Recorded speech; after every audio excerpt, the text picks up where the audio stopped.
अध्यात्म विज्ञान कोई धर्म या संप्रदाय नहीं है।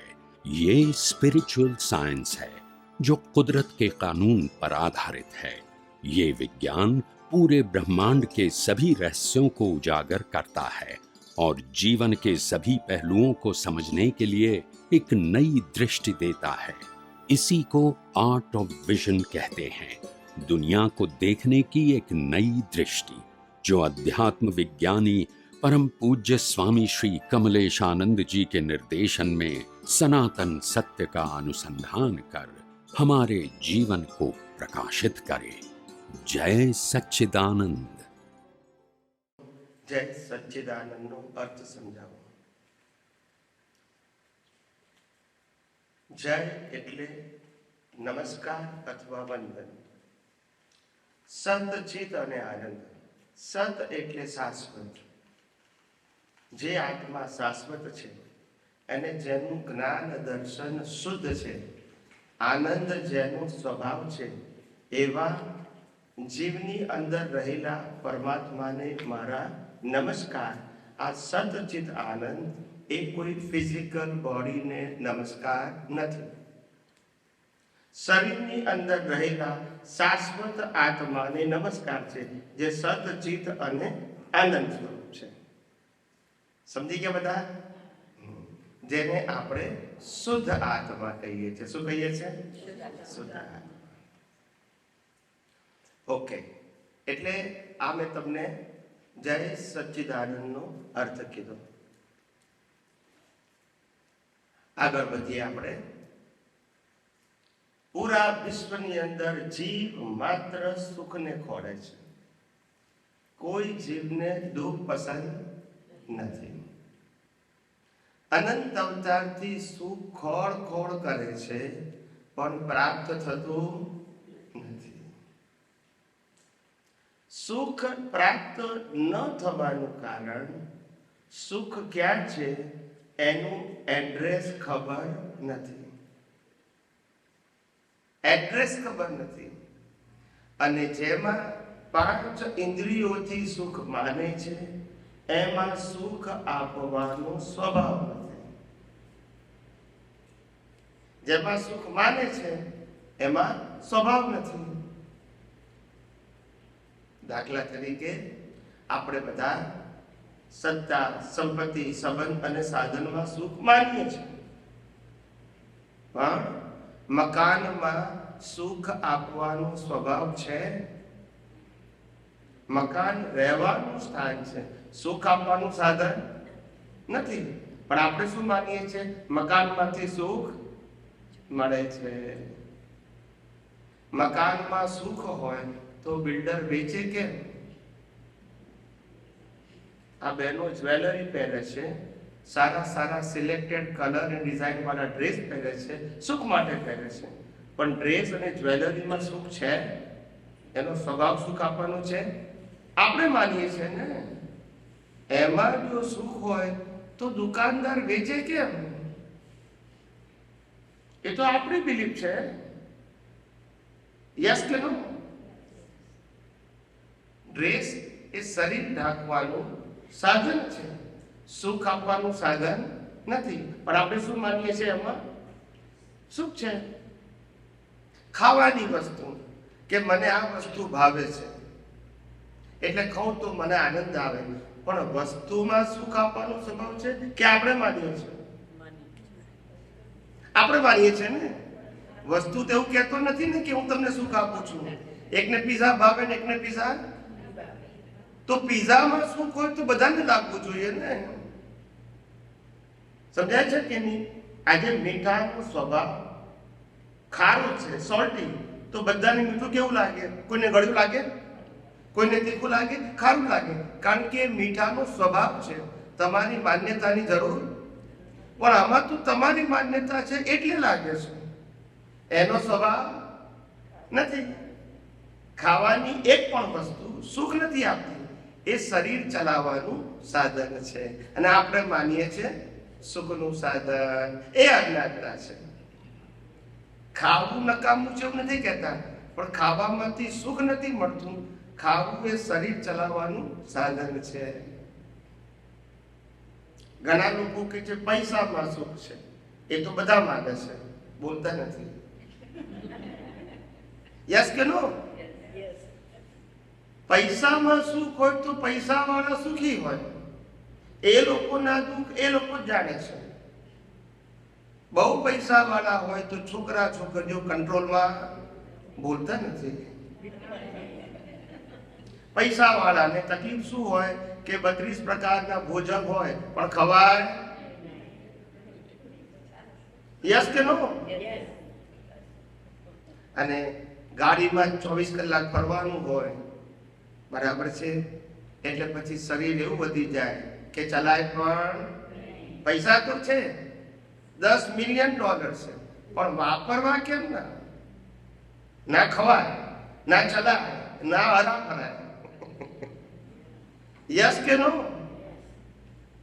આવી એક હા, પૈસા એ જીવન જીવવાનું સાધન છે, સુખનું સાધન નથી. શેનું સાધન છે? જીવન જીવવાનું. આપણે શું માનીએ છીએ? સુખનું સાધન. એવા કેટલાય સાધુ સંન્યાસીઓ છે કે જે પૈસાનો સ્પર્શ નથી કરતા છતાંય સુખી છે. એટલે પૈસાથી સુખ મળે છે એ સાબિત થતું નથી, પણ પૈસા એ જીવન જીવવાનું સાધન છે, સુખનું સાધન નથી. અને આપણે બધાને સુખ જોઈએ છે, અને આ દુનિયામાં બહારની એક પણ વસ્તુમાં સુખ આપવાનો સ્વભાવ નથી. આપણે માનીએ કે સારી સારી ગાડી લાવીએ તો ગાડી સુખ આપે? ગાડીનું કામ તો ટ્રાન્સપોર્ટેશનનું છે. યસ કે નો? સુખ તો આપણી બિલીફ છે. ગાડી એવું કહે છે કે હું તમને સુખ આપું છું, કાર એવું કહે છે ના, આપણે માનીએ છીએ. કોક વાર આપણી કારમાં આપણા હાથ પગે ભગાય, બોલતા નથી. આપણી એટલે એવું ના થયું છે, જરૂર છે. યસ કે નો? એટલે કહેવાનો મતલબ આ દુનિયામાં એક પણ વસ્તુ એવી નથી કે જેનો સ્વભાવ સુખ આપવાનો. માટે માણસ સુખ માટે આખી જિંદગી મહેનત અને પ્રયાસ કરે છે, સુખ માટે. અને જેમાં જેમાં સુખ માન્યું છે, સંબંધોમાં, સત્તામાં, સંપત્તિમાં, સાધનમાં, પૈસામાં, એ બધું ભેગું એ કર્યું, છેલ્લે મૂકીને જવાનું. બોલતા નથી. યસ કે નો? એટલે પાછું જે માનેલું છે એ મૂકીને જવાનું.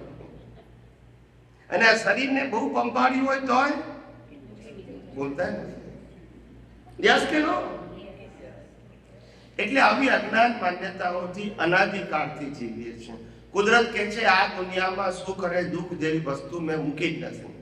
ફક્ત તમારા કર્મના ફળ છે. સુખ દુઃખ એ તમારા પેટર્ન છે.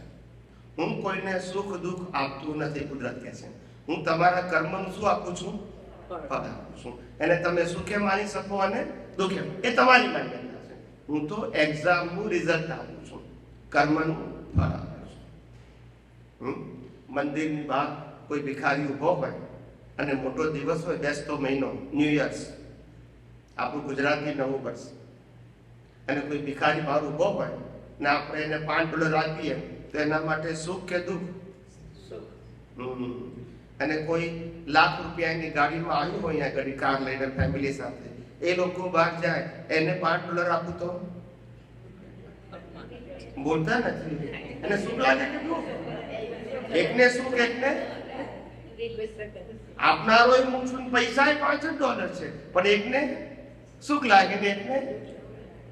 તો આ માન્યતા છે. સુખ દુઃખ એ હકીકત નથી, માન્યતા છે. કેટલાકને એમ લાગે કે આપણે કુંવારા છે એટલે દુઃખી છે, ને મોટા ભાગના કે પરણેલા છે એટલે દુઃખી છે. સૌની પોતપોતાની માન્યતા. કેટલાક કે છે એમને છોકરા નથી એટલે દુઃખી છે, કેટલાક કે છે એટલે દુઃખી છે. સૌની સમજાય છે? એટલે હકીકતમાં ફેક્ટ જેવું કશું નથી. Everything is belief. ને આપણે આજે ફેક્ટની વાત કરવાની છે, જે હતું છે અને રહેશે. અને જેનું ટાઇટલ છે આધ્યાત્મ વિજ્ઞાન. અને એ આધ્યાત્મ વિજ્ઞાન એ લો ઓફ નેચર ઉપર આધારિત છે, કુદરતનો કાનૂન. કે જે જીવ માત્રને લાગુ પડે, માને કે ન માને. અને કુદરતના કાનૂનથી ઉપર કોઈ જઈ શકે એની આપણે મુખ્ય વાત કરવાની છે. આ બધું પ્રાઇમરી છે. એટલે અનાદિકાળથી જીવ સુખ તો ખોળી રહ્યો છે, પણ સુખ ક્યાં છે એ ખબર નથી. ને જેમાં માને છે એમાં છે નહીં, અને જેમાં માને છે એમાં છે ભલે નહીં, પણ પાછું એ મૂકીને જવાનું. યસ કે નો? એટલે અંતે તો ઝીરો છે. કશું લઈને આવવાનું નહીં અને કશું લઈને બોલ. એટલે ગમે એટલું મહેનત કરીને ભેગા કર્યા હોય તો હાથે ના. સમજાય છે? ત્યારે જ્ઞાની ભગવાન તો ફરમાવે છે કે શું આ દુનિયામાં સુખ જેવી વસ્તુ છે કે નહીં? તો કે સુખ તો છે, પણ તમે ત્યાં માનો છો, તમે આ 5 ઇન્દ્રિયના વિષયોમાં સુખ માનો છો, એમાં સુખ એમાં ભ્રાંતિ છે. ખાલી શું છે? ભ્રાંતિ, ઇલ્યુઝન. સાચું સુખ એ આત્માની અંદર છે અને એ આત્માનો સ્વભાવ છે. શું છે? સ્વભાવ. Nature of the solve is happiness. આત્માનો સ્વભાવ જ અનંત સુખવાળો છે. પણ આપણે આત્માને ઓળખતા નથી. આપણી પાસે ટાઇટલ છે. શું છે? હું આત્મા છું એવું ટાઇટલ છે, અનુભવ નથી. સમજાય છે? એટલે આત્માનો સ્વભાવ જ સુખવાળો છે, પણ આપણે સુખ બહારથી મેળવવું છે, ઇન્દ્રિયોથી મેળવવું છે. ત્યાં સુખ છે, અને આ બહારનું સુખ પણ આત્માની હાજરીમાં જ અનુભવાય છે. એ નીકળી ગયો તો બહારનું સુખ પણ લાગતું. યસ કે નો? બંગલા, મોટર, ગાડી બધું હોય, પણ આત્મા નીકળી ગયા પછી એટલે આ બહારનું માનેલું સુખ એ પણ એની હાજરીથી છે. એ નથી તો આ સુખ નથી. એટલે સૌથી પહેલું સુખ એ આત્માનો સ્વભાવ છે. આ દુનિયામાં બહાર કોઈ જગ્યાએ સુખ નથી. બહાર જે કંઈ છે એ કર્મનો ભોગવટો માત્ર છે, અને જે કમ્પલસરી છે, જેમાં રામ ભગવાન શ્રી રામ, કૃષ્ણ, મહાવીર કોઈનું ચાલે. બધાને પોતપોતાના કર્મ ભોગવવા જ પડે, અને કર્મના ભોગવટામાં પસંદગી હોતી નથી. સમજાય છે? આપણામાં કહેવત છે, ન જાણ્યું જાનકી નાથે, કાલે સવારે શું થવાનું છે. રામને ગાદીએ બેસાડવાના હતા, અને શું થયું? વનવાસ જવું પડ્યું.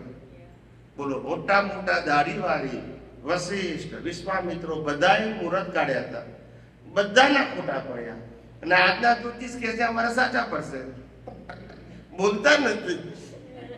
દુનિયા ચલતી હૈ, ચલાને વાલા ચાહીએ. યસ કે નો? વાસ્તવિકતા છે. સમજાય છે? તમારા જીવનમાં જે થવાનું છે કર્મના ફળ રૂપે, એ સુનિશ્ચિત છે. એ બદલી શકાતું નથી. એટલે સુખ એ આત્માનો સ્વભાવ છે. પણ ઘણાને એવું લાગે કે અમે આત્માને કઈ રીતે માનીએ? અમે આત્મા છે એવું ખબર છે, પણ અમને આઈડેન્ટિફિકેશન નથી થતું. આ શરીર તો દેખાય છે, આત્મા દેખાતો તો કઈ રીતે માનીએ? લોજિકલી કહો કે તર્ક રીતે કહો, આત્માને માનવું કઈ રીતે? કારણ કે દેખાતો નથી. ત્યારે જ્ઞાની ભગવાન ફરમાવે છે કે આત્માની સાબિતી તો અનેક છે. આત્મા ના હોય તો શરીરનું અસ્તિત્વ જ ના હોય. યસ કે નો? આત્મા ના હોય તો મન વચન કાયા કઈ ના કરી શકે. આત્મા ના હોય તો કર્મ બંધાય પણ નહીં, અને કર્મ ભોગવાય નહીં. મળદાને કર્મ ભોગવ્યો ના કહેવાય. યસ કે નો?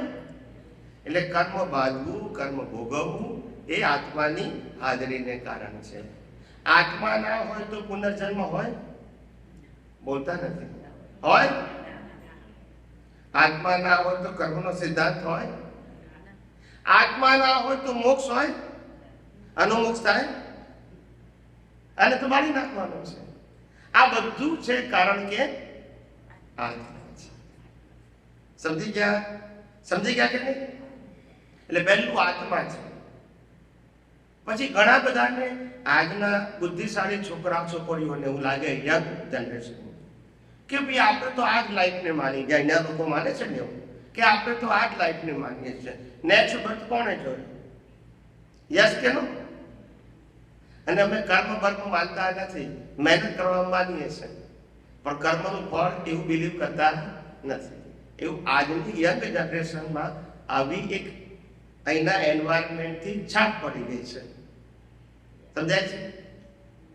પણ પુનર્જન્મ છે અને કર્મનો સિદ્ધાંત પણ છે. આપણે બધા એઝ અ થિંકર કોઝ અને ઇફેક્ટમાં માનીએ છીએ. કોઝ એટલે કારણ, ઇફેક્ટ એટલે કારણનું રિઝલ્ટ. કોઝ એટલે બીજ, ઇફેક્ટ એટલે ફળ. કોઝ એટલે એક્ઝામ, ઇફેક્ટ એટલે રિઝલ્ટ. સમજાય છે કે નહીં? કોઈ પણ એક્ઝામ વગર રિઝલ્ટ હોય? રિઝલ્ટ હોય. અને કોઈ પણ રિઝલ્ટ એવું હોય કે જેની એક્ઝામ ના હોય. માટે આપણો જ્યારે જન્મ થાય છે ત્યારે મા બાપ મળે છે, ભાઈ બહેન મળે છે, રહેવાનું ઘર મળે છે અને ધર્મ મળે છે. એ રિઝલ્ટ છે કે એક્ઝામ? તો રિઝલ્ટની એક્ઝામ ક્યારે આપી? એક્ઝામ વગર રિઝલ્ટ ના આપે. આગલા એટલે કર્મનો સિદ્ધાંત સાબિત થાય અને પુનર્જન્મ પણ અને આત્મા પણ સાબિત થાય. આત્મા ના હોય તો પુનર્જન્મ કોણ? શરીરનો થાય?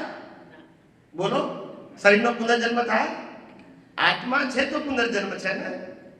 હું ગયા અવતારમાં હતો, અત્યારે છું અને નેક્સ્ટ બર્થમાં હોય છે કોણ? શરીર કે આત્મા? આત્મા. એટલે આત્મા, કર્મનો સિદ્ધાંત અને પુનર્જન્મ આ ત્રણ સાબિત થાય છે. સમજાય છે બધાને? જ્યાં જ્યાં લોકોને ન સમજાય તો પ્લીઝ હાથ ઊંચો કરજો અને પ્રશ્ન પૂછજો. આપણે અહીંયા સમજવા બેઠા છે. હું પ્રવચન, કથા, ઉપદેશ, લેક્ચર આપતો નથી. હું સમજાવવા આવ્યો છું, તમે સમજવા આવ્યો છો. ના સમજાય ત્યાં તમારે પૂછવાનો પણ અધિકાર છે. સમજી ગયા? સમજી ગયા ને બધા? ઓકે. હવે આગળ જઈએ. શરીરની વાત કરીએ. આ શરીરનું સાયન્સ સમજો બરાબર. જિંદગીના લાખો પ્રશ્ન ઉડી જશે. આ શરીરનું સાયન્સ કહું છું કે જે જીવ માત્રને લાગુ પડે છે.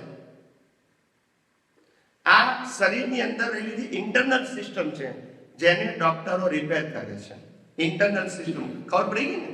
અંદરની સિસ્ટમ, હવા, પાણી, ખોરાક આ બધું લે છે, પાચન હડકા બડકા, આ ઇન્દ્રિયો, બ્રેન, આ બધી સિસ્ટમ આખા વર્લ્ડમાં બધા મનુષ્યોની સરખી છે કે જુદી જુદી?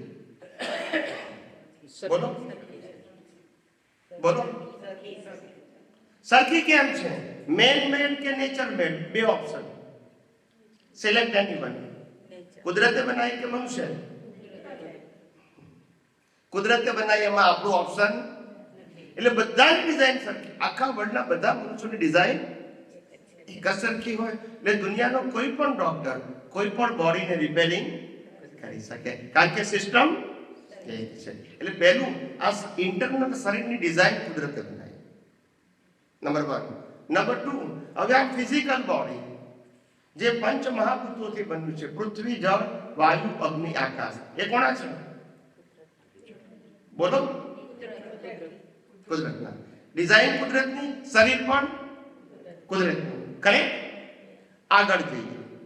હવે આ શરીર તો બનાવી દીધું, એને 80 થી 100 વર્ષ જીવતું રાખવાનું. આ શરીરને, એના માટે શરીરને શું જોઈએ? હવા, પાણી, ખોરાક.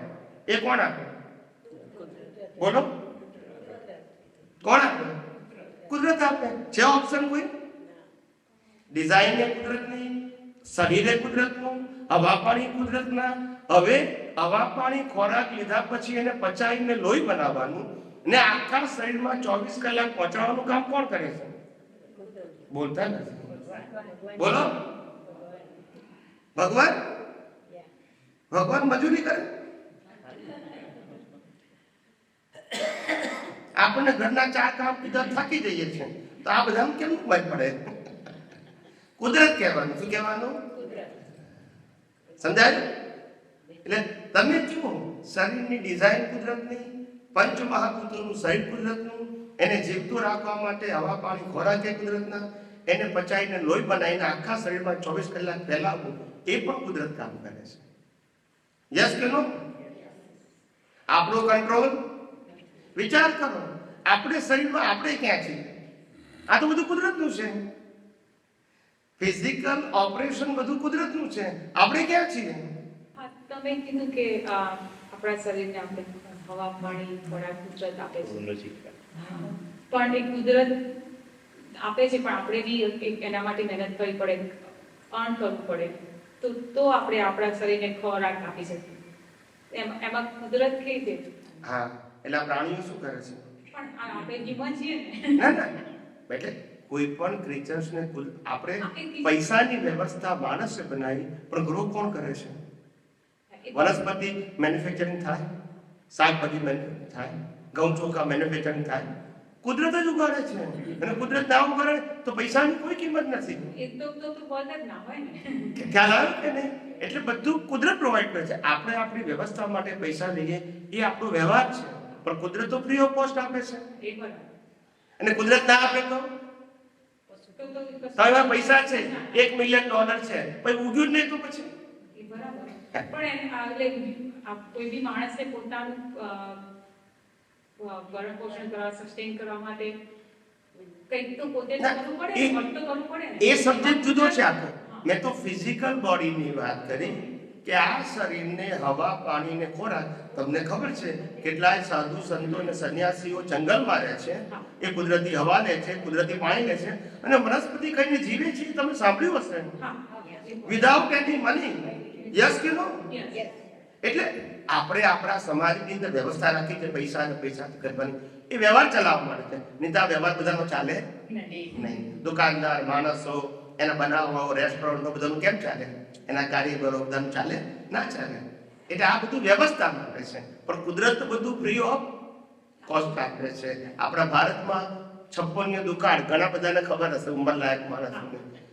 ઉગ્યું જ નહીં કશું. પૈસાને શું કરવાના? પાણી નહીં અને વનસ્પતિ એ નહીં. હિન્દુ ભારતમાં 56 દુકાળ, તમને બધાને ખબર હશે, ઉંમરલાયક માણસ ટપટપ મરી ગયા. શું કરે? પાણી નહીં અને વનસ્પતિ નહીં. ખ્યાલ આવે? એટલે કુદરત આપે તો વ્યવહાર માટે પૈસા છે, એને આપણે મની ટુ મટીરિયલ એક્સચેન્જ માટે વિનિમયનું સાધન કહીએ છીએ. સમજાય છે? પણ આપે છે કોણ? ઓરિજિનલ કુદરત આપે છે. એટલે બધું જ કુદરત આપે છે આપણને, કે કુદરત જ બધું પ્રોવાઈડ કરે છે આને. કારણ કે બોડી જેવું છે પછી. અને ત્યાર પછી આ શરીરને સુખ દુઃખના ભોગવટા આપે છે. આ બોડીને એ સંજોગ કોણ ઉભા કરે છે? મારો પગ ભાગી ગયો, મેં ઉભું કર્યું? બોલો ના. મને એક્સિડન્ટ થઈ ગયો, મેં ઉભું કર્યું? મને જોબ મળી ગઈ, મેં સંજોગ ઉભો કર્યો? ના મળી, મેં ઉભો કર્યો? તો કે છે કોણ કરે છે? કુદરત કરે છે, કર્મના ફળ સ્વરૂપે. આજે પણ સુખ દુઃખના સંજોગો શરીર ઊભું કરી શકતું. શરીર તો કર્મ ભોગવવા પડે છે. સમજાય છે? કુદરત કે છે મેં કોઈ પણ મનુષ્યને શ્વાસ લેવાની સ્વતંત્ર શક્તિ નથી આપી. જો એની મરજીથી શ્વાસ લઈ શકતો હોય તો કોઈ ઊંઘી જ ના શકે. બોલતા નથી તો જાગવું જ પડે. પછી રાતે કોણ લે? માણસ રાખવું પડે. પણ એવું છે, કુદરત જ લેવડાવે છે. અને બંધ કોણ કરે છે? કુદરત જ કરે છે.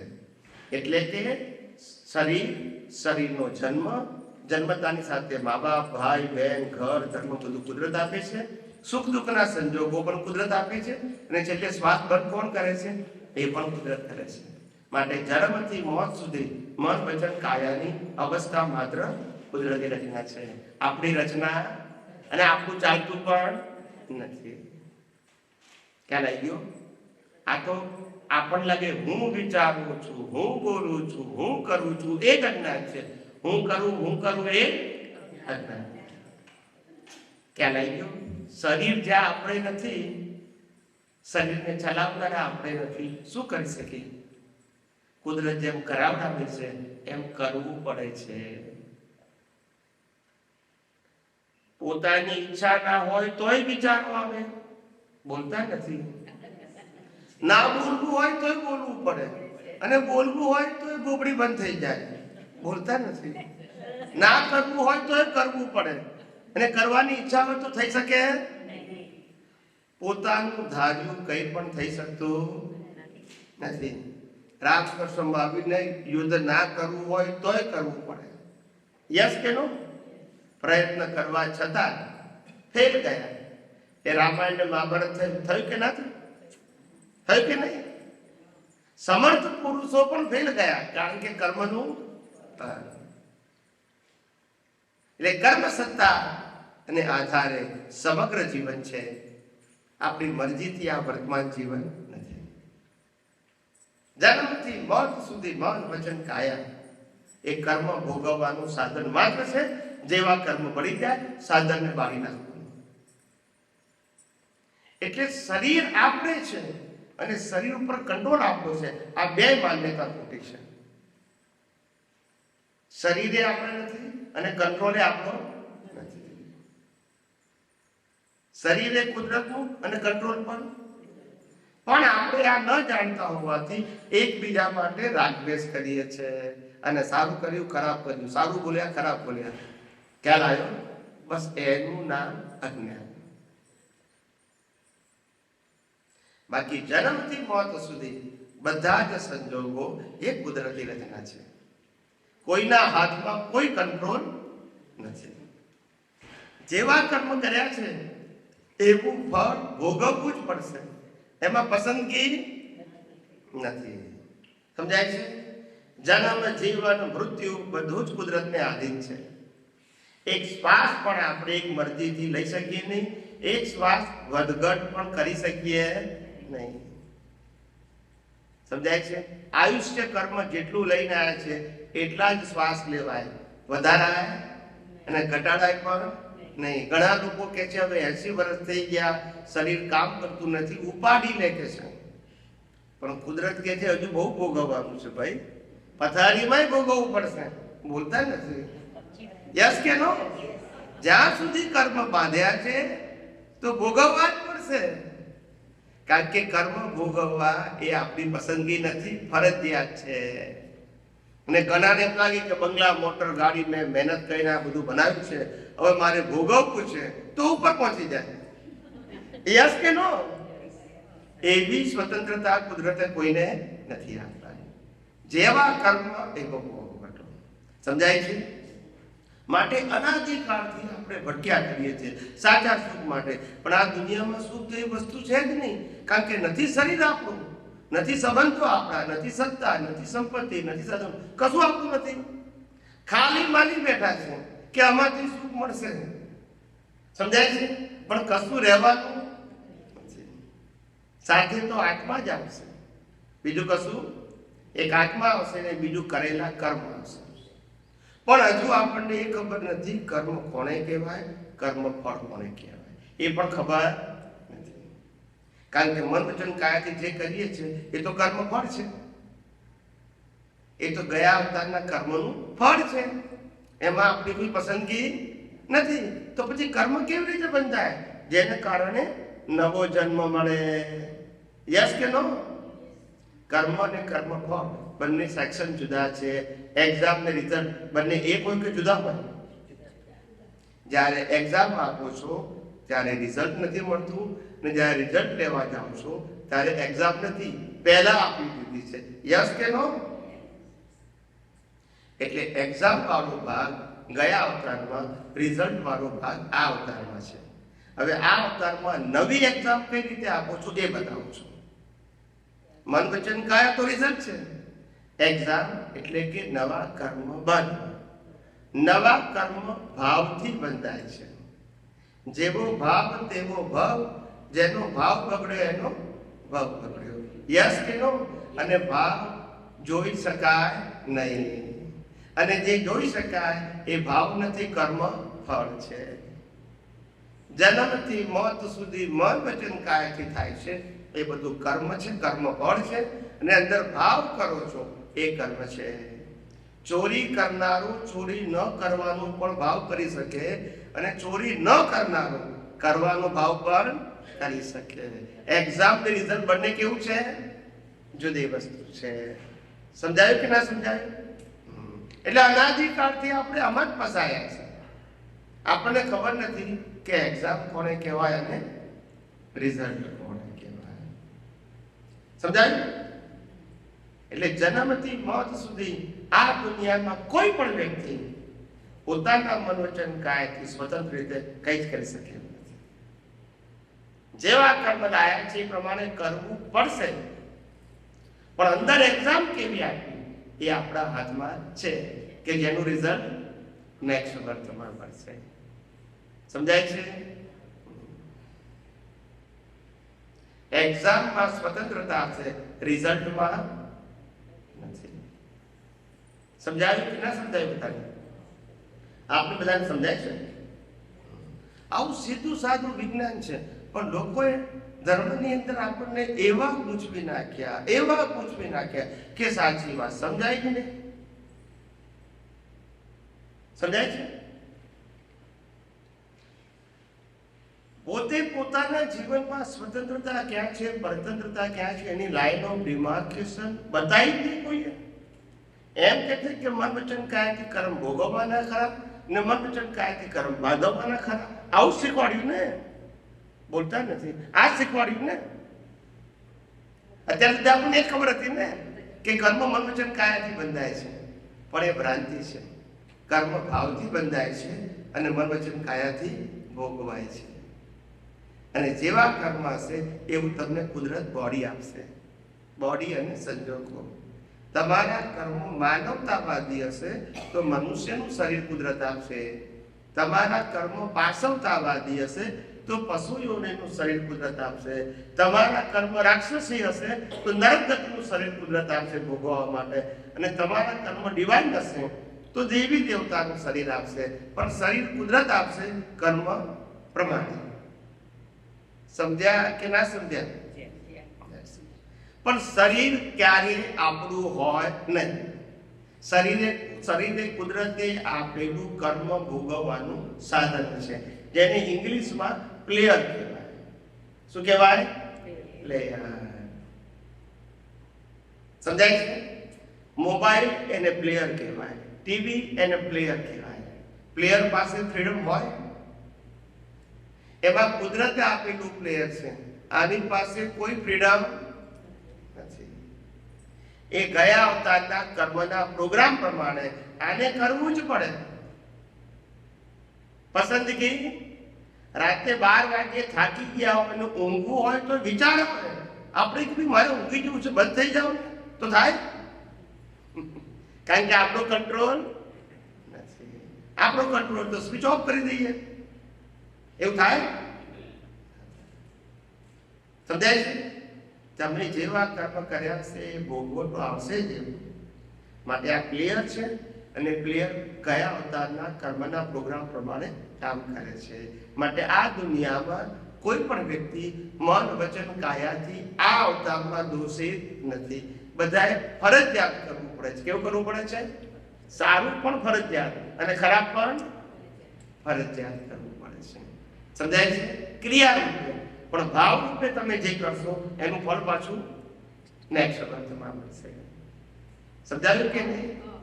ભાવ રૂપે કઈ રીતે કરવું બધે? ભાવ એટલે શું, કઈ રીતે? કહું.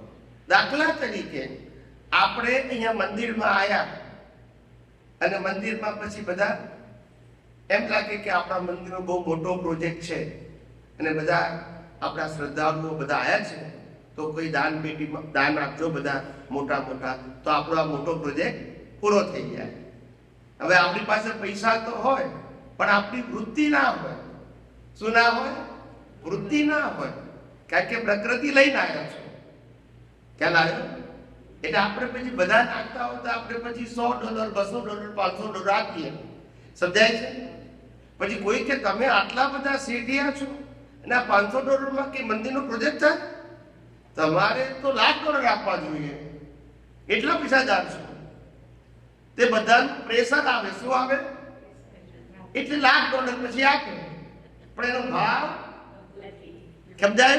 તો $1,00,000 આપ્યા એ કર્મનું ફળ આજે વાવા થઈ જશે, પણ એનો ભાવ શું હતો કે $500,000 આપવાનો. એ ભાવ જમા થશે, એનું ફળ નેક્સ્ટ બર્થમાં મળશે. હવે સમજી ગયા? $1,000 ભાવનું ફળ નેક્સ્ટ બર્થમાં મળશે. અને આજે આપ્યા કેટલા? $1,00,000. એ કર્મ ફળ તે આજે વાવા થઈ જશે.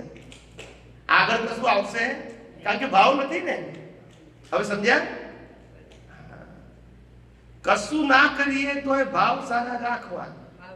કોઈને હેલ્પ ના કરી શકે એવું બની શકે, પણ ભાવ શું કામ બગાડીએ? જેનો ભાવ બગડ્યો એનો ભાવ બગડ્યો. ભાવ ના બગાડે. ભાવ એ એક્ઝામ છે. શું છે? એક્ઝામ.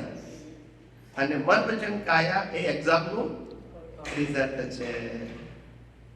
સમજાય છે બધાને? હા બોલો બેન. મન વચન અને કાયા એ રિઝલ્ટ છે આપણા પૂર્વ. યસ. પેલું મન વચન કાયા પ્લેયર છે, અને પ્લેયર એ ગયા અવતારના કર્મ ભોગવવાનું સાધન છે. ઓકે, પછી બોલો. અને જો ભાવ આપણે આ જન્મમાં જે સારો ભાવ કરીએ એનું આપણને ફળ સારું મળે. ખરાબ નેક્સ્ટ બર્થમાં, આ અવતારમાં નહીં.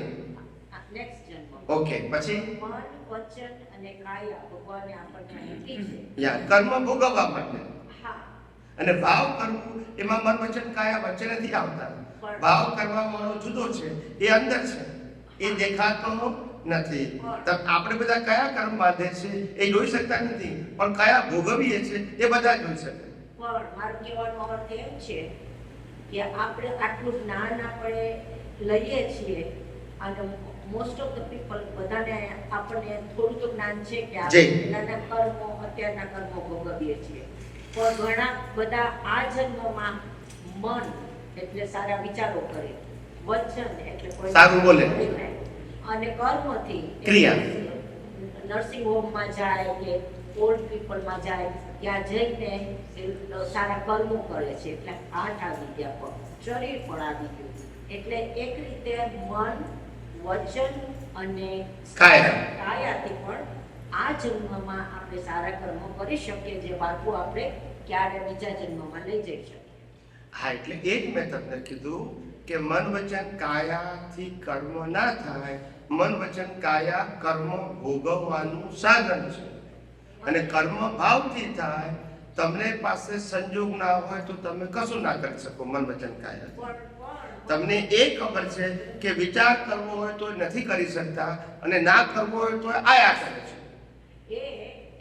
એમ બોલવું હોય તો પણ ના બોલાય, અને ના બોલવું હોય તો બોલી જવાય છે. સેમ ક્રિયાનું. રામને યુદ્ધ ના કરવું હોય તોય કરવું પડે, અર્જુનને યુદ્ધ ના કરવું હોય તોય કરવું પડે. યસ કે નો? ની કોનું ચાલ્યું એમ પૂછું છું. ના, એટલે હું એમ કહેવા માંગુ છું કે ભાવ થી આપણે સારા કર્મ કરી શકીએ. આપણું ભાવ સારા ખરાબ બે કરી શકીએ. આપણા મનથી વિચાર સારા, વાણીથી વિચાર બોલવાનું સારું, અને કર્મોથી ઘણા માણસો ચેરિટીના બધા કામ કરે છે, પછી આપણે માથું બાંધી જઈએ છીએ નેક્સ્ટ જન્મ માટે. એટલે સમજાવો કે તમારી વાત સાચી છે કે ભી મન વચન કાયાથી કરેલી શુભ ક્રિયાથી કર્મ બંધાય છે, પણ ક્યારે બંધાય? મેં કર્યું કહો તો. એટલે હું કહું છું આપણે. હા, એટલે એ અજ્ઞાન છે. પણ શું છે? એ વિજ્ઞાન નથી. વિજ્ઞાન ભાવથી છે, પણ આ અજ્ઞાન છે. હું કરું એ જ અજ્ઞાન થાય. સમજાય છે?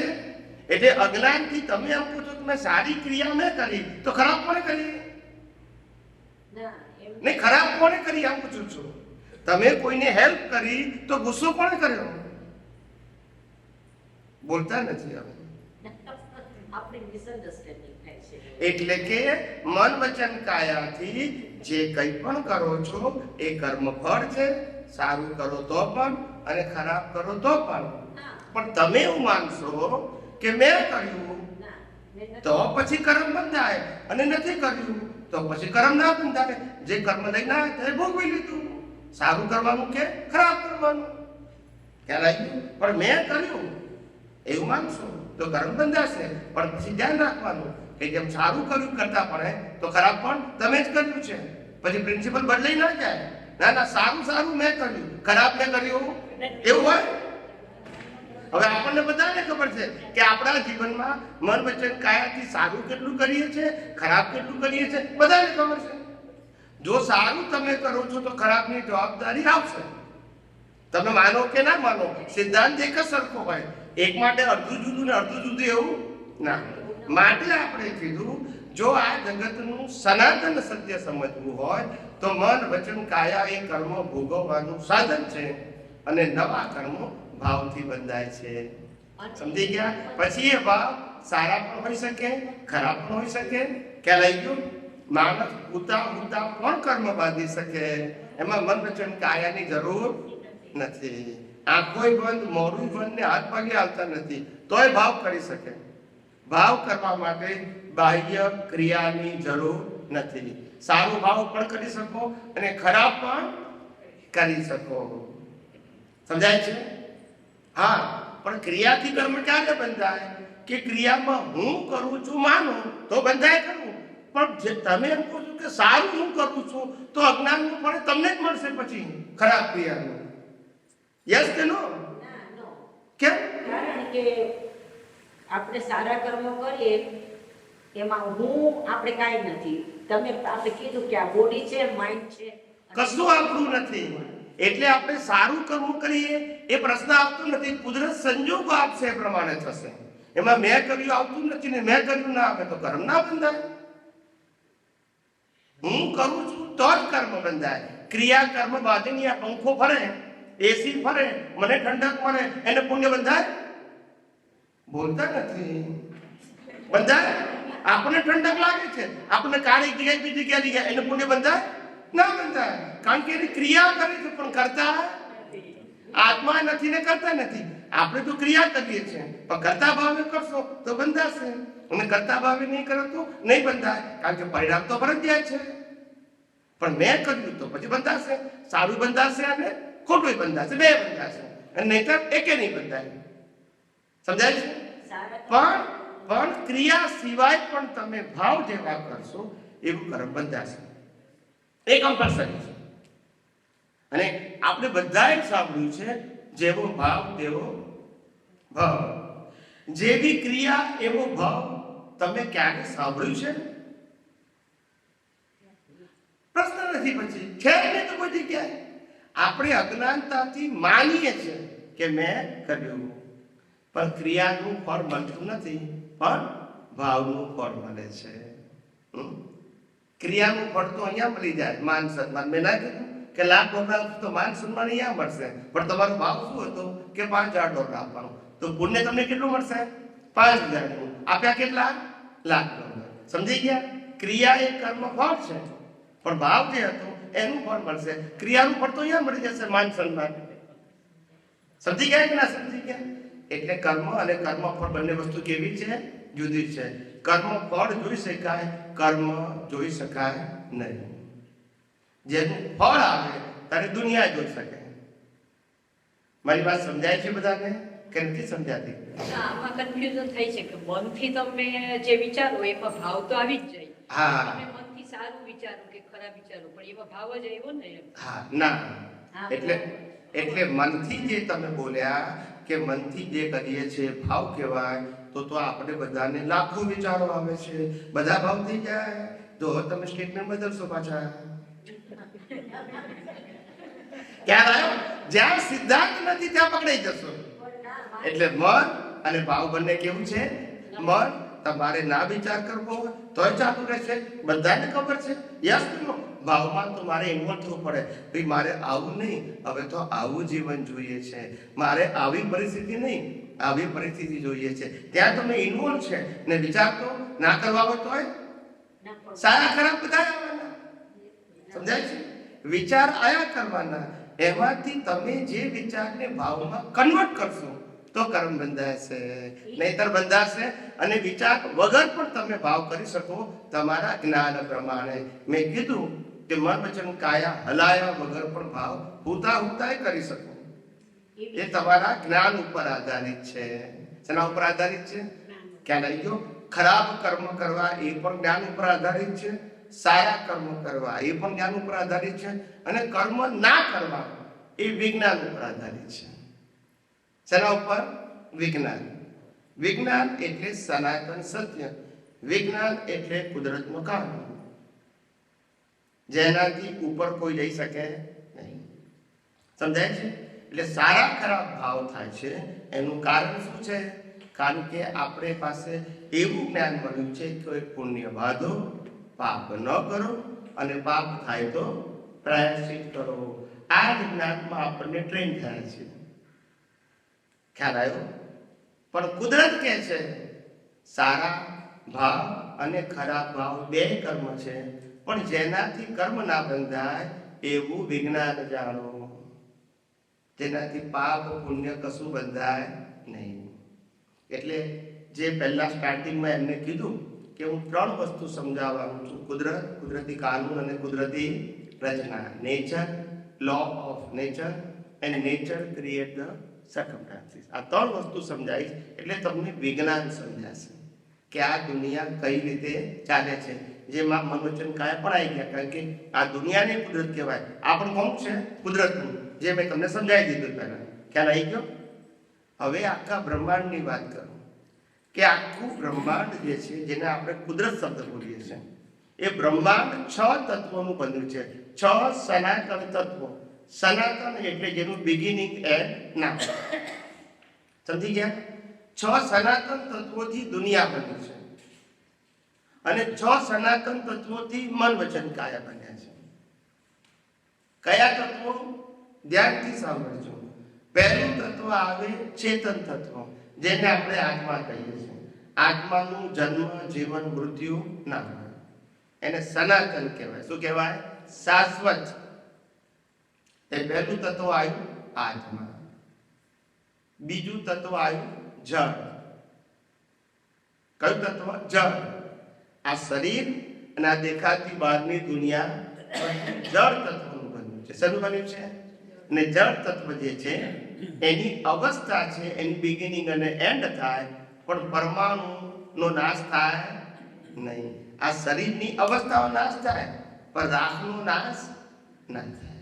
રાખ કાયમ નહીં, અને શરીર ટેમ્પરરી. અનંત પરમાણુઓથી આ શરીર બન્યું છે. પરમાણુ કાયમના, શરીર ટેમ્પરરી. આ મકાન બન્યું છે અનંત પરમાણુઓથી બન્યું. પરમાણુ કાયમના, અવસ્થા ટેમ્પરરી. એટલે પરમાણુ કાયમના. પહેલું તત્વ ચેતન, બીજું તત્વ જળ. આ આખી દેખાતી દુનિયા જળ તત્વની અવસ્થા છે. શું છે? અવસ્થા. ત્રીજું તત્વ ગતિ સહાયક, મોશન, મુવમેન્ટ. સૂર્ય, ચંદ્ર, તારા, ગ્રહ, નક્ષત્ર, પૃથ્વી, હવા, માણસ, વાહનો. આ શરીરની અંદર બ્લડ સર્ક્યુલેશન, બ્રીધિંગ, બધું શું થાય છે? મૂવ થાય છે. એ મૂવ કેમ થાય છે? ગતિ સહાયક તત્વ. આ બધા મુવમેન્ટ પાછળ કોમન એલિમેન્ટ કોણ છે? ગતિ સહાયક. એટલે બધું મૂવ થયા કરે છે. સમજાય છે? તત્વ એલિમેન્ટ્સ આર પરમેનન્ટ, એન્ડ અવસ્થા કેવી છે? ટેમ્પરરી. એવું ચોથું તત્વ છે સ્થિતિ સહાયક, એટલે સ્થિર થવું. શું થવું? સ્થિર થવું. ગતિ સહાયક તત્વ પછી સ્થિતિ સહાયક ના હોય તો કોઈ ઊભો કેમ કરે? આપણે આ બેઠા છે એ સ્થિતિ સહાયક, અને ચાલીએ તો ગતિ સહાયક. એ ગતિ અને સ્થિતિ એ બંને એકબીજાના પૂરક છે, કોરિલેટેડ. ખ્યાલ આવ્યો? આપણે જમીન ઉપર ચાલીએ તો જમીન સ્થિતિ સહાયક, ને ચાલીએ ગતિ સહાયક. આપણા બોડીની અંદર જે ઓર્ગન છે એ ગતિ કે સ્થિતિ? બોલો ગતિ કરતી ઘણા અવયવો હતા, પાચન કરે એ હે test થાય. આપણા બધા ઓર્ગન ગતિશાળી કે સ્થિતિશાળી? સ્થિતિ બોલો ગતિ ઓર્ગન તો સ્થિતિ સહાયક હોય, બ્લડ સર્ક્યુલેશન ને બ્રીથિંગ ગતિ સહાયક હોય. બોલતા નથી. ફેફસા નીચે આવી જાય, પગના હાડકા ઉપર આવી જાય, આ માથું નીચે આવે, બોલતા નથી. ઓર્ગન ને મતલબ અંગ કહેવાય. અંગો ફરે કે લોહી ફરે? મેં પહેલા એ કીધું કે ઓર્ગન નો મતલબ ખબર પડે છે ને, અંગ કહેવાય ગુજરાતીમાં. અંગ ફરે, ફેફસા નીચે આવી જાય, માથું નીચે આવે, સમજાય છે? એટલે બ્લડ સર્ક્યુલેશન અને બ્રીથિંગ અને ગતિ સહાયક કહેવાય, અને ઓર્ગન કેવા છે? સ્થિતિ સહાયક. હાડકા બાડકા બધું જગ્યાએ જ રહે, હલન ચલન ના કરે, એને સ્થિતિ સહાયક કહેવાય. અને બ્લડ સર્ક્યુલેશન, બ્રીથિંગ, ડાયજેસ્ટિંગ બધું શું કહેવાય? ગતિ સહાયક. ખ્યાલ આવ્યો? એટલે અંદર પણ ગતિ અને સ્થિતિ છે, સમજાય છે? અંદર પણ આત્મા છે, અને અંદર શું છે પાછું? જળ તત્વ. આ બધા અક્ષરો બનેલા છે જળ તત્વના, જેની છેલ્લે રાગ થઈ જાય છે. યસ કે નો? પિંડેશો બ્રહ્માંડે, પિંડેશો બ્રહ્માંડે, અને બ્રહ્માંડે શું? પિંડે. તત્વમાં કોઈ ફેર નથી, અવસ્થામાં ફેર છે. એટલે 4 તત્વ કીધા. 5મું તત્વ સમય તત્વ. કયું તત્વ? સમય, ટાઈમ. કોઈ પણ વસ્તુનું આઈડેન્ટિફિકેશન સમય તત્વથી લાવવું પડે. સમય તત્વ વગર વ્યવહાર ચાલે? આ દિવસ રાત કયા આધારે કહો? આ પૂનમ અમાસ કયા આધારે થાય? લોકોનું લાઈફ, લોકોના કર્મનો ભોગવટો સમય તત્વ ના હોય તો ચાલે? ચાલે વ્યવહાર? કોઈ પણ વ્યવહાર ચાલે? ના ચાલે. એટલે સમય તત્વ પરમેનન્ટ છે, પણ અવસ્થામાં તમને સહાયક થાય છે વ્યવહાર ચલાવવા. પણ સમય તત્વ તો કાયમનો. તમે જન્મો, જીવો, મરો તો એ સમય તત્વ તો રહેવાનું. એનું જન્મ, જીવન, મરણ નથી. તત્વ કાયમનું છે. સમજાવ્યું? 5 તત્વ. હવે 6થું અને છેલ્લું સ્પેસ, જેમાં આ બધી એક્ટિવિટીઝ થયેલી છે. સ્પેસ ના હોય તો પાણી પીવાય? હવા લેવાય? ખવાય ખરું? ના. એમાં બહાર પણ સ્પેસ ના હોય તો આપણે મૂવ કરી શકીએ? ખ્યાલ આવી? એટલે સ્પેસ તત્વ. આ 6 તત્વો સનાતન છે. આ 6 તત્વોનું એક નામ કુદરત.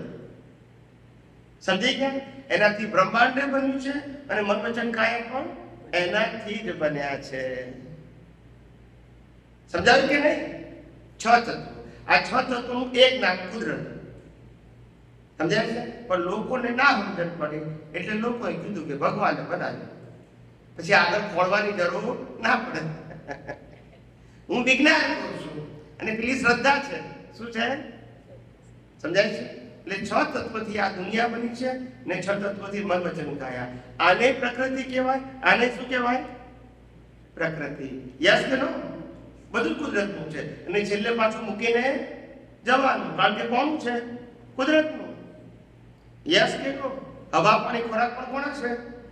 કુદરતના. પંચ મહાભૂત કોના છે? કુદરતના. છેલ્લે રાગ પણ ક્યાં રહેશે? કુદરતમાં. આપણું કશું છે? આપણું એટલે કે આત્માનું કશું. સમજી ગયા? એટલે 6 તત્વોનું એક નામ કુદરત. આ કુદરત 6 તત્વો છે. કામ કઈ રીતે કરે, બિહેવ કઈ રીતે કરે, તો કે કુદરતી કાનૂનથી. ખ્યાલ આવ્યો? ક્યારે પૂનમ થવું, ક્યારે અમાસ થવું, ક્યારે સવાર થવું, બપોર થવું, સાંજ થવું, રાત થવું, આ બધું નિયમ છે. ક્યારે સૂર્યગ્રહણ, ક્યારે ચંદ્રગ્રહણ, ક્યારે ભરતી, ક્યારે ઓટ. પૂનમે ભરતી આવે, અમાસે ઓટ આવે. આ બધું કુદરતના નિયમથી ચાલે છે. યસ કે નો? ખ્યાલ આવે? ક્યારે ચક્રવાતના તોફાન આવે, ખ્યાલ આવી ગયો? ક્યારે ફ્લડ આવી જાય, ક્યારે ધરતીકંપ થાય, ક્યારે સુનામી આવે. આવે? પણ આ બધું કોણ કરે છે? આપણે કરીએ છીએ? કુદરત કરે છે. નિયમ પ્રમાણે. કેવું કરે છે? સમજાય છે? એમ આ બધું જેમ કુદરતના કાનૂન ચાલે છે, એમ આપણું જીવન પણ કયા આધારે ચાલે છે? કુદરતના કાનૂનથી. જન્મથી મોત સુધી મન વચન કાયાની બધી અવસ્થાઓ કોણ આપવાનું છે? કુદરત આપવાનું છે. આપણી પાસે કોઈ ચોઈસ જન્મો તારે મા બાપ પણ તમે નક્કી ના કરી શકો કે કરી શકો? બોલો, જન્મતાની સાથે જ પસંદગી નહીં અને મરવામાં પસંદગી ખરી? અથવા જન્મ ને મરણ ની વાત જો જીવવામાં પસંદગી ખરી? નહીં તો આ રામાયણ મહાભારત ના થયા પસંદગી હોત તો કોઈને શોખ થાય કે મારી સીતા ઉપાડી જાય? બોલતા નથી. સમજાય છે? ફરજિયાતમાં પસંદગી કારણ કે કર્મ છે. આપણું સમગ્ર જીવન જન્મથી મોત સુધી કર્મનું ફળ છે. કર્મ પતી જાય એટલે સાધનને બાળી નાખવાનું, કારણ કે કુદરતનું જ છે. મારી વાત સમજાય કે ના સમજાય બધાને? આવું સીધું સાધું સિમ્પલ સાયન્સ. કર્મફળનો હિસાબ કોણ રાખે છે? હા, કર્મફળનો હિસાબ કોણ રાખે છે? સરસ પ્રશ્ન. કર્મફળનો હિસાબ કુદરત રાખે છે, કારણ કે રિઝલ્ટ કોણે આપવાનું છે? કુદરતે. દાખલો આપું ને તમને વાત ફીટ થાય. હું એક્ઝામ આપું છું, એના રિઝલ્ટ કોણ આપે છે? સ્કૂલ કોલેજમાં. બોલો, સ્કૂલ અને કોલેજમાં હું જે એક્ઝામ આપું છું એનું રિઝલ્ટ કોણ આપે છે? ટીચર. એટલે મારી એક્ઝામનો હિસાબ કોણ રાખે છે કે આને 100 માંથી 50 આપવા, 75 આપવા, 5 આપવા? ટીચર. એટલે અહીંયા આગળ કોણ આપે છે? કુદરત. કર્મ બાંધવાના આપણે, ભોગવવાના આપણે, પણ હિસાબ કોણ રાખે છે? અને કુદરતના કાનૂનની બહાર કોઈ જઈ શકે નહીં. સમજાય છે? સમજાય કે નહીં? કુદરત. એટલે જન્મોત્તર મા બાપ તૈયાર જ હોય, તમારે ગોતવાના નહીં. ભાઈ બહેન તૈયાર હોય. યસ કે નો? આવું સીધું સાધું છે. પણ આપણે આ વાતો ક્યાંય સાંભળી નથી, સમજાય નથી. આ બધી વાતો કુદરતે જ કરી, તો ઈશ્વર જેવું તો આમાં આવ્યું નહીં. હા, ઈશ્વર જેવું આવ્યું નહીં. આપણે પહેલું જ કીધું, ચેતન એ જ ઈશ્વર છે. ચેતન નથી તો કશું છે નહીં. ખ્યાલ આવ્યો? પણ ઈશ્વર શબ્દ ક્યાંથી આવ્યો એની ડેફિનેશન આપી દઉં છું. એમને પ્રશ્ન પૂછ્યો, ઈશ્વર. ઈશ્વર એટલે સાદી ભાષામાં ભગવાન, કરેક્ટ? એની વ્યાખ્યા કરાવી. ઈશ્વર શબ્દ ક્યાંથી આવ્યો અને ઈશ્વર શબ્દની વ્યાખ્યા શું છે ભગવાનની, એ પણ કહું છું. Definition, okay? આખી જિંદગીમાં કામ લાગશે. આ મન વચન કાયાનું જનરેટ કરનાર, ઓપરેટ કરનાર અને ડિસ્ટ્રોય કરનાર કુદરત છે. જનરેટ, ઓપરેટ એન્ડ ડિસ્ટ્રોય એનું શોર્ટ ફોર્મ છે GOD. ના સમજાય? જનરેટ, ઓપરેટ એન્ડ ડિસ્ટ્રોય એનું શોર્ટ ફોર્મ શું કહેવાય? ગોડ. આ શબ્દ અહીંથી આવે, પણ પેલું ડિટેલ ખબર પડી નહીં. નંબર 1. નંબર 2, ભગવાનની પરિભાષા. ભગવાનની પરિભાષા પૂછો. સિમ્પલ છે, બરાબર ધ્યાન રાખજો. અહીંયા કરી હું તમને 4 પ્રશ્ન પૂછીશ, એના સિમ્પલ જવાબ હા કે નામાં આપવાના છે. વધારે બુદ્ધિનો ઉપયોગ કરવાનો નથી. પહેલો પ્રશ્ન, ભગવાન નામી હોય કે અનામી? બોલો. અનામી. પ્રશ્ન નંબર 1, ભગવાન અનામી. પ્રશ્ન નંબર 2, ભગવાન રૂપી હોય કે અરૂપી? બોલો. હજુ બધા કેટલા વિચાર કરે છે? શું અનામી? હા, તમે તો કીધું, પણ આ બધાને પૂછું ને. તમે કીધું એટલે સાંભળી બેન. રૂપી અને અરૂપી એટલે શું? રૂપી એટલે દેખાય, અરૂપી એટલે ના દેખાય. શુદ્ધ ગુજરાતી ભાષા. અત્યારની જનરેશન પણ અમારા અમદાવાદના છે. કોઈ વાત નહીં. હવે ભગવાન અનામી છે, બીજો જવાબ છે ભગવાન અરૂપી છે. જેનો રૂપ છે એનો નાશ છે, જેનું નામ છે એનું પણ નાશ છે. એટલે ભગવાન અનામી છે, અરૂપી છે. પ્રશ્ન નંબર 3, ભગવાન જન્મ મરણ વાળા છે કે અજન્મ અમર? બોલો. અજન્મ. અને ચોથો અને છેલ્લો પ્રશ્ન, ભગવાન ટેમ્પરરી છે કે પરમેનન્ટ? પરમેનન્ટ. હવે તમે વિચાર કરજો, જો ભગવાનનું નામ બોલશો તો નામી છે, રૂપી છે, જન્મ મરણ છે અને ટેમ્પરરી છે. નામ કોઈ પણ મૂકશો તો બોલતા નથી. સમજાયું? સમજાયું કે નહીં? સ્વરૂપો છે. આ બધા સ્વરૂપો છે. હું સ્વરૂપની વાત નથી કરતો, હું નામ કહું છું, એની વાત કરું છું. સાચા ભગવાન તો આત્મા જે છે અનામી છે, અરૂપી છે, જન્મ મરણથી પર છે અને પરમેનન્ટ છે. પણ આપણે તો રૂપવાળા જોઈએ, નામવાળા જોઈએ, બોલતા નથી. એ આપણા એક મિનિટ એટલે નામ અને રૂપવાળા ખોટા નથી, પણ નામ અને રૂપવાળાની અંદર સાંભળો નામ અને રૂપવાળાની અંદર આત્મા પ્રગટ થઈ ગયો એટલે આપણે એને ભગવાન કહીએ છીએ. પણ એમને બાળી નાખ્યા પછી, કારણ કે ખરેખર ભગવાન નતા, પણ એની અંદર ભગવાન હતા. શું થઈ ગયા? પ્રગટ થયા. જેને આપણે આત્મા આપણી અંદર પણ છે પણ પ્રગટ થયા, આપણે પ્રગટ થયા તો આપણે ભગવાન છે. પણ કઈ રીતે? દેવ રૂપેની પણ આત્મા રૂપે. દેહને તો બાળવાનો જ સમજાયું, પણ દેહની અંદર આત્મા પ્રગટ થાય તો એને ગોડ કહેવાય, પ્રગટ ના થાય તો એને આત્મા કહેવાય. આત્મા હોવાથી જન્મ મરણ થાય ને પ્રગટ થાય તો જન્મ મરણ થાય. આ મુક્તિનો માર્ગ. જેના જન્મ મરણ બંધ થઈ ગયા એ મુક્તિનો માર્ગ, અને જેના જન્મ મરણ ચાલુ રહ્યા એ કર્મનો માર્ગ. સમજાય બાબત? પણ આપણો આત્મા જ ભગવાન સ્વરૂપ છે. આપણો આત્મા ભગવાનનો અંશ છે. હા બોલો. એટલે આત્મા એકચ્યુઅલી ચાલ્યો જાય છે એટલે અરૂપી છે, પરમનન્ટ છે હંમેશા. એનું બિગિનિંગ નથી, એનું એન્ડ નથી, અને અનામી છે. એટલે ભગવાન આપણે જ છીએ. પણ એ તો મેં કીધું. યસ કે મેં શું કીધું? મેં આમ કીધું, બીજું કીધું કે આત્મા અનામી છે, અરૂપી છે, જન્મ મરણથી પર છે અને પરમેનન્ટ છે. આ તો બોલી ગયો કે જે આપણી અંદર છે. પણ આપણે તો આને ભગવાન માનીએ છીએ. દેહ સ્વરૂપે કોઈ ભગવાન ના હોય, પણ દેહની અંદર ભગવાન પ્રગટ થઈ શકે જો અજ્ઞાન નાશ થાય તો. અને એ જ આત્મા મુક્તિ પામે.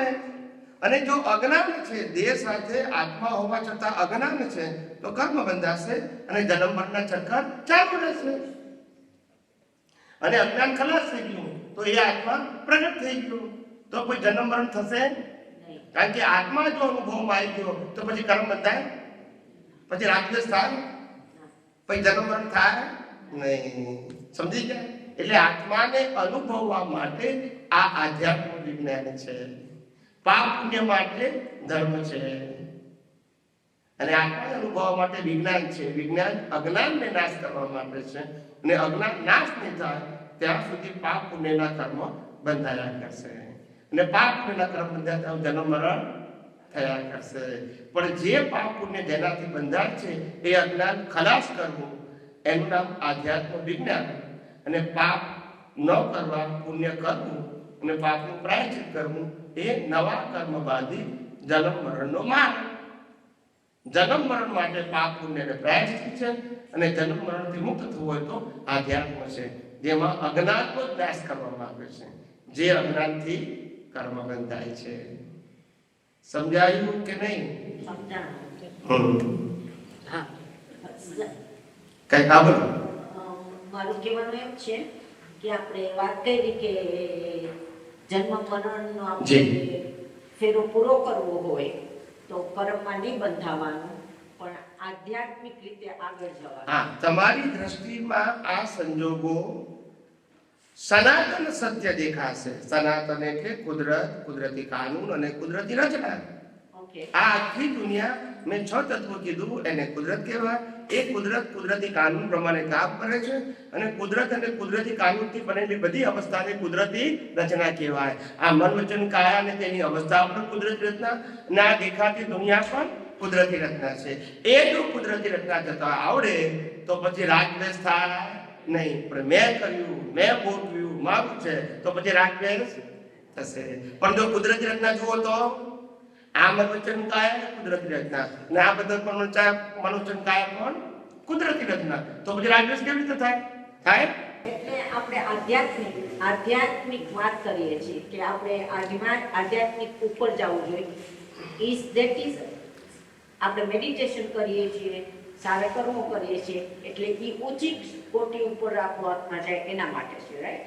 એટલે સમજાવું તમને કે સારા કર્મો કરવા એટલે સંસારમાં રહેવું અને કર્મ ના કરવા એટલે મુક્તિ. કેવી રીતે મુક્તિ થાય સંસારમાં રહીને? મેં કીધું તો ખરું કે તમારી દ્રષ્ટિમાં આ દુનિયા કુદરતી કાનૂન ને કુદરતી રચના દેખાય, તમારી પ્રકૃતિ બધાની પ્રકૃતિ, તો પછી રાગદ્વેષ થાય, તો પછી કર્મ બંધ થાય. આ જ મુક્તિનો માર્ગ. સમજાય છે? પણ હું કરું એ અજ્ઞાનતા હોય ત્યાં સુધી કર્મ બંધાવવાના. હું કરું છું, હું ભોગવું છું, મારું છે. ઘણા બધા કે આટલી મહેનતથી અમે આ બંગલા મોટર ગાડી બનાયા છે, સ્વામીજી મારા નથી, એવું કઈ રીતે માનીએ? મેં કહું માનો કે ન માનો તો પછી લઈ જજો. બોલતા નથી તો કે લઈ જવાય નહીં, તો લઈ ના જવાય, કબૂલ કરો કે મારા નથી, મારી પાસે છે ત્યાં સુધી વાપરી, પણ મારા બે માંથી એક કબૂલ કરો, તમારા છે પછી લઈ જજો. લઈએ ના જવાય, મારા છે શું કહેવાય? આ બેંકના કેશિયર જેવું છે. બેંકનો કેશિયર કે નોટ ભરું કરો પણ લઈ જવાય, તો પછી એક મારી નોટ છે. બોલતા નથી. ગણાય નહીં, ગણવાની કરી પણ લઈ જવાની તો મારી કહેવાય. તો જવાબ મને ના મળ્યો કે આધ્યાત્મિક રીતે કેવી રીતે મેડિટેશન ગુડ કરવા સિવાય પછી કેવી રીતે ઉપર જવાય કે આપણે જન્મમાં એટલે વારાફરતી પૂછ પ્લીઝ. એમનો ક્વેશ્ચન એ કે બેંકમાં મૂકે પૈસા પછી ઘરમાં રહીએ, અમારું ઘર એ બધું તો અમારું જ કહેવાય ને, એટલે અમારે જ્યારે જરૂર પડે ત્યારે પૈસા લઈ શકાય અને ઘરમાં રહી શકાય. પણ જે બેંકમાં જે કેશિયર હોય તો એની પોતાનું તો છે ને, તે તો એક એક્ઝામ્પલ લિંક નથી થતું. એટલે જ કીધું કે હાથમાં હોય એ આપણું છે એવું માનીએ, પણ એવું બનતું નથી. પણ તમે જીવો ત્યાં સુધી તો માની શકો ને. એક કીધું ને કે આપણે આ જે માલિકી ટેમ્પરરી કરી છે કે પરમેનન્ટ. આપણે એવું કહીએ કે મારી પાસે દાગીનો છે ને પણ ટેમ્પરરી, એવું કહીએ છે? એવું કહીએ છે? આ કપડા છે ને એવું કહીએ છે? આ મકાન એવું કે ટેમ્પરરી ના કાયમ મારું છે? આ જ્ઞાન છે. તમારી પાસે કુદરતે કુદરતે તમને આપ્યું છે જે વસ્તુ એ ભોગવો, એની સાથે કુદરતને વાંધો નથી, પણ માલિકી કુદરતની જ રહેશે. આપ્યું પણ એને છે, લઈ પણ એ જ લેશે. એટલે માલિકી નહીં કરવાની, એમ પૂછું, વાપરવાનો વાતો નથી. જે તમને મળ્યું છે એ વાપરી શકો, કોણ ના પાડે છે? એટલે તમારું હોય તો તમે પોતે વાપરી શકો, પણ જે બેંકમાં ના, કેશિયર તમારું છે એટલે નહીં, તમારી કારણ કે એનું નથી. સી તમે આટલા ભણેલા ગણેલા કેમ એવું કહો છો? એક મિનિટ ના વાંધો નહીં. આપણે કહીએ છીએ કે આપણે વાપરીએ છીએ એટલે આપણું છે. આ હવા પાણી એટલે વાપરી એટલે આપણે છે. ના, હું હવા પાણી જો એ પણ બદલાઈ ગયું પાછું, પણ એ વાપરીએ તો કયા પાછા? મટીરિયલિસ્ટિક વસ્તુની વાત પણ બધું કુદરતનું છે. પછી મટીરિયલ કહો તોય કુદરતનું છે, હવા પાણી કહો તોય કુદરતનું છે. તમારે માનવું તો પડશે. આ સોનું પણ કુદરતનું છે, આ મકાન બન્યું બધું રો મટીરિયલ કુદરતનું છે, આ શરીર બન્યું પંચપાપનું બધું કુદરતનું છે. કઈ વસ્તુ કુદરતની નથી એ મને કહો. બધી છે. તો પછી એક્સેપ્ટ કરવાનું શું વાંધો છે? હું એ તો કહું છું, તમારી પાસે છે એ વાપરવામાં વાંધો નથી, પણ માલિકી કરવી એ ગુનો છે. હું આટલું જ ખાલી કહું છું. કારણ કે તમારું હતું નહીં અને તમારી પાસે રહેવાનું નથી. ટાઈમ બિંગ તમારી પાસે છે. આજે જે 100 રૂપિયાની નોટ છે ને, કાલે તમારી પાસે નહીં હોય. માટે you are the user, never honour.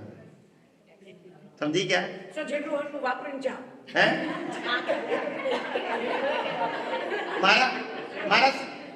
મારું વાક્ય સાંભળો. એક મિનિટ, મારું વાક્ય સાંભળો. Simple statement. જે ભોગવ્યું તે તમારું, ભેગું કર્યું એ બીજાનું. પાછી વાપરવા માટે. અહીં બેઠા એને કાંઈ બહુ લાંબુ છે એમ નહીં, એટલે જેટલું જેટલું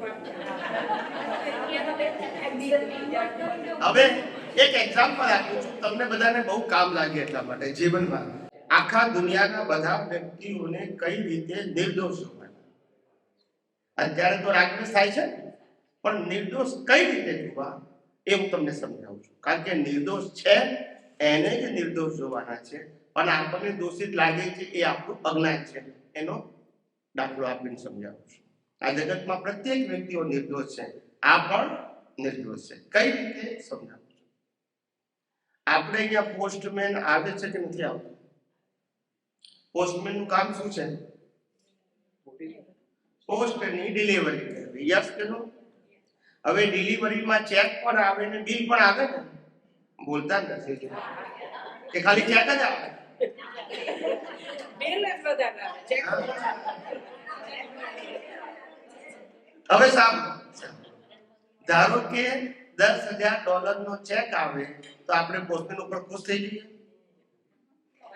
અને $10,000 નું બિલ પેમેન્ટ આવે તો આપણે નાખુશ થઈ જઈએ.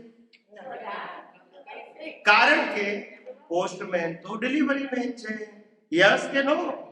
માટે ડિલિવરી મેન ચેક લાવે કે બિલ લાવે, પણ પોસ્ટમેન હંમેશા નિર્દોષ છે. યસ કે નો? એ તો ખાલી ડિલિવરી કરે છે. એમ આપણા જીવનમાં માતા પિતા, ભાઈ બહેન, પતિ પત્ની, બાળકો, સગાવાલા, મિત્રો, પડોશી, ફ્રેન્ડ, આ બધા આપણા માટે પોસ્ટમેન છે.